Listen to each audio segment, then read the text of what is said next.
बिस्मिल्लाहिर्रहमानिर्रहीम। अस्सलाम वालेकुम ख़ातिन और हज़रात, मैं हूं आपका जुनैद सलीम और आप देख रहे हैं देशबुक जुनैद के साथ। शो में इसमें मामूल मेरा साथ देने के लिए मौजूद है हमारा कॉमेडी का शहजादा नसीम विक्की और हमारी आज की मेहमान ख़ास वज़ीर आला पंजाब मोहतरमा मरियम नवाज शरीफ साहिबा और उनके हमरा आज पहली बार हमारे शो में तशरीफ लाई हैं अज़मा बुखारी साहिबा। जुनैद सलीम, तुमने भी कुछ स्टॉक एक्सचेंज में इन्वेस्ट किया हुआ या सारी तनख्वाह चाव ही पी जाना है? नहीं मैडम, मैं इन चक्करों में नहीं पड़ता। अगर किया होता ना तो आज खुशी से तुम्हारी बाछें खिल रही होती, मगर ना करने की वजह यह है कि तुम्हें नून लीग की पॉलिसीज पे एतबार ही नहीं है। देखो नसीम विक्की, शेर जब भी आता है ना तो शेर ऊपर चला जाता है।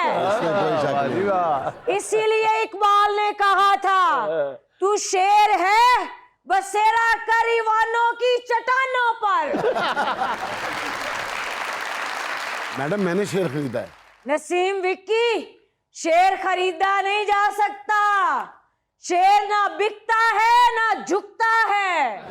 अरे मैडम, हुआ क्या है? किस बात पे आप इतनी खुशी के शादियाने बजा रही हैं? तारीख रकम हो गई है, तारीख हिस्ट्री बन गई है। स्टॉक एक्सचेंज 1 लाख से तजावुज कर गई है। नहीं madam, to be very exact 1,346 रुपए, बल्कि उसमें से 1200 का आपने सूट भी ले लिया है। अज़मा, ये टेक्निकल बातें हैं, तुम्हारी समझ में नहीं आएंगी। देखा जुनैद सलीम, सुन लिया तुमने, ये सूट सिर्फ 1200 रुपए का है और तुम यहाँ बैठ के दिन रात प्रोपेगेंडा करते रहते हो कि मरियम नवाज लाखों रुपए के सूट पहनती है। अरे मैडम, आप लोगों ने इतना शोर मचाया हुआ है कि पता नहीं पाकिस्तान की स्टॉक मार्केट ने क्या कारनामे सर अंजाम दे दिए हैं। मैंने तो इंटरनेशनल मीडिया में कहीं इसका जिक्र तक नहीं सुना, ना किसी चैनल पे, ना अखबार में, ना किसी जरीदे में। मैडम, शादी की सालगिरह पर बीवी को सिर्फ जुराबों का जोड़ा देने वाली इस बेखबर एंकर को बताएं कि कल नवाए न्यूयॉर्क की हेडलाइन थी ये। देखा, ही करने की बजाय ध्यान दो। नवाए न्यूयॉर्क की शाह सुर्खी थी ये। नवाए न्यूयॉर्क कौन सा अखबार है? लो, कैसा जर्नलिस्ट है, इसको नवाए न्यूयॉर्क का नहीं पता।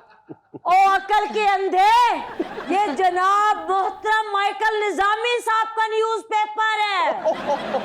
तो जी जिंदगी च पहली बारी माइकल दे नाल जनाब लगदा वेखिया तो मोहतरम ही लाता जनाब, एंड ते साहब भी कह देता जी। क्या बात है मैडम, क्या बात है। नसीम विक्की, हाँ जी, तू अपना नहीं बनता, ना बन हमारा तो बन। आपका तो मैं बन गया हूँ मैडम। मैडम, आप इस एंकर को मुंह ना लगाएं। आपकी इजाजत हो तो मैं इससे बात करके देखूं, मुझसे बहुत डरता है। मुझसे बहुत डरता है। अज़मा, इसीलिए तो मैं तुम्हें साथ लाई हूँ। जहां जरूरत पड़ी ना, मेरे एक इशारे पे तुम इसकी आत्मा रोल देना। अच्छा मैडम, ये एहतजाज के दौरान हमने देखा कि आपने पूरे मुल्क की 11 की 11 मोटरवेज बंद कर दी। इसकी क्या वजह थी? इतना खौफ था आपको? अज़मा, मेरे इशारे का क्या इंतजार कर रही हो? रोल दो इसकी आत्मा। मैडम, आप पहले कैमरास बंद करवाएं। कैमरास चल रहे होते हैं ना तो ये आजादी इजहार का मसला बना लेते हैं। मैं देती हूँ इसको जवाब। हमने मोटरवे किसी के डर से बंद नहीं की। तुम्हें इतना नहीं पता कि स्मॉग की वजह से बंद की थी। ये नया पॉइंट सामने आया, स्मॉग की वजह से बंद की थी। जब हमने मोटरवे बंद की है ना तो तुमने देखा नहीं आसमान कितना शफाफ था। संडे और मंडे को तारे नजर आ रहे थे। हाँ, एक दफा तो आपको तारे नजर आ गए थे। ये भी बताओ कि कुछ देर बाद सबको सारे नजर आ गए थे। हमारी मैडम किसी स्टार से कम नहीं है। देखिए, स्टार वाला सूट भी डिजाइन करवाया हमने। अभी आप कह रही थी 1200 रुपए का सूट है, अब आप कह रही है डिजाइनर से डिजाइन करवाया हुआ है। For your kind information mister बदतमीज एंकर, हमारी दर्जन ही हमारे डिजाइनर है। बल्कि मैं आपको उसका एड्रेस भी बता देती हूँ। मिट्टी दे टिब्बे दे खब्बे पासे, टोबे दे नालो नाल नी, रहंदी ए जेड़ी दर्जन साडी, सींदी कपड़े सालो साल। बहुत अच्छे। और जो मैंने आपको ये एड्रेस बताया ना, रायमंड के करीब एक तंग सी गली में एक छोटी सी कुटिया में दर्जन रहती है। उई। क्या बताऊं मैं आपको, हम लोग इतनी सादा सी जिंदगी गुजारते हैं कि मैडम के सूट में से जो कपड़ा बचता है उसका मैं सूट सिलवाती हूँ। अज़मा, तरतीब तो सीधी कर लो, चलो रहने दो। मैडम, इस चश्माटू एंकर को बताएं कि बड़े मियां साहब का बेलारूस के सदर ने किस तरह इस्तकबाल किया। हाँ, चश्मे फलक ने देखा मरी में किस तरह, हालांकि मियां साहब बेलारूस के सदर का इस्तकबाल कर रहे थे, मगर यूं लग रहा था जैसे बेलारूस का सदर मियां साहब का इस्तकबाल कर रहा हो। उसने मोहब्बत से यूं बाहें फैला दी। तो बाएं फैलाने का क्या मकसद था मैडम? बाएं फैलाने का क्या मकसद था मैडम? नहीं, वो क्रिकेट का एम्पायर था और वाइड बॉल दे रहा था। वो टाइटैनिक का हीरो था और कश्ती पे खड़ा होकर गाना गा रहा था। नहीं, वो बाहें फैला के मियां साहब को बता रहा था कि मेरे सूट को 1.25 भर का कपड़ा लगता है, और मियां साहब आगे से बता रहे थे कि 6 साल पहले तेरे सूट को 1.5 भर का कपड़ा लगता था। कोई करने वाली बात करो तुम। तुम्हें क्या पता इसका मतलब?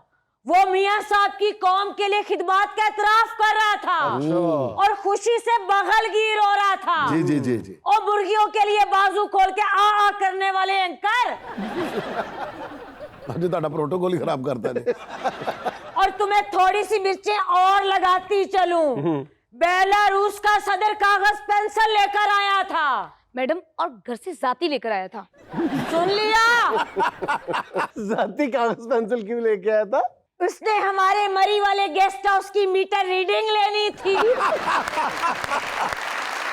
उसने हमारे साथ कमेटी डाली हुई थी और कह रहा था देख लें आपकी चौथी निकली है।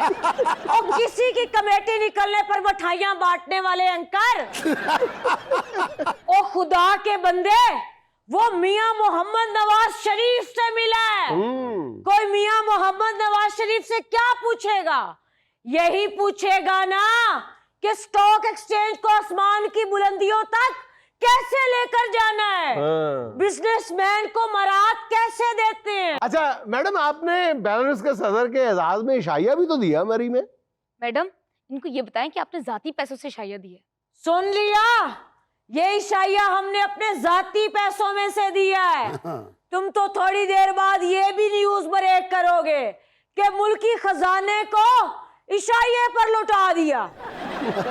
बेलारूस के सदर ने मियां साहब से कौमी तरक्की के टिप्स लिए कि इतने मुख्तसर अरसे में मुल्क को तरक्की की बुलंदियों पर कैसे लेकर गए। क्या टिप्स दिए हैं मियां साहब ने? क्या टिप्स दिए हैं मियां साहब ने? मियां साहब ने ये टिप्स दिए हैं कि रूस के नाम के दुनिया में जितने भी चेक है ना, उनके पीछे बेला बेला लिखवा के सारे चेक कैश करा लो। नाज़रीन, मरियम नवाज साहिबा हमारे साथ ही मौजूद